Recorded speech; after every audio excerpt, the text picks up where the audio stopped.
ក្នុងកលៈទេសៈនេះអ្នកគ្នាកុំភ្លេចមើលថែផ្លាស់ចិត្តខ្លួនឯងផងណាមួយរយៈនេះគ្រាន់តែបើក social media មកគឺមានរឿងជាច្រើនដែលយើងត្រូវគិតមានរឿងជាច្រើនដែលយើងមើលទៅគឺយើងសង្វេគមកតែអ្នកគ្នាកុំភ្លេចមើលថែខ្លួនឯងផងណាព្រោះពេលណាដែលយើងអាចមើលថែខ្លួនឯងបានយើងក៏អាចជួយអ្នកដទៃបានដូចគ្នាដែរហើយថ្ងៃនេះខ្ញុំជាមួយនឹងដៃគូរបស់ខ្ញុំគឺមកហែទឹកទាំងអស់គ្នាដោយសារមួយរយៈនេះគឺយើង feel like overwhelmed ហ្មងណាចឹងហើយយើងក៏ណាត់គ្នាមកហែទឹកហើយក៏និយាយរឿង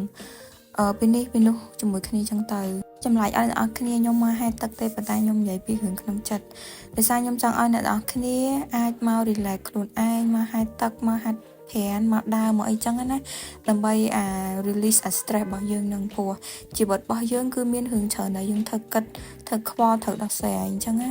ចឹងទោះបីមានរឿងអីក៏ដោយអ្នកនរគ្នាកុំបាក់ទឹកចិត្តហើយស្វែងរកអ្វីឲ្យខ្លួនឯងធ្វើអញ្ចឹងកុំឲ្យយើងមានអារម្មណ៍ថា stuck នៅម្ដុំណានេះខ្ញុំអត់មានជាការណែនាំរីវិវទីតាំងអីទេអ្នកនរគ្នាដោយសារវីដេអូនេះខ្ញុំធ្លាប់រីវិវហើយបើសិនជាអ្នកនរគ្នាអត់ដឹងថាទៅណាទេអាចមកហែទឹកនៅ Start Olympic ទៅហើយបន្ទាប់ពីហែទឹកហើយអ្នកនរគ្នាអាចមកមើល sunset នៅជុំវិញ Start នឹងបានមើលទីតាំងឬក៏ sunset អ្នកនរគ្នាស្អាតមែនតើហ្មងចឹងវាអាចជួយអ្នកនរគ្នាបានមួយផ្នែកដែរហើយវីដេអូរបស់ខ្ញុំគឺមានតែប៉ុណ្្នឹងទេអ្នកនរគ្នាកុំភ្លេចមើលថែសុខភាពផ្លូវកាយផ្លូវចិត្តរបស់អ្នកនរគ្នាផងណាបាយបាយ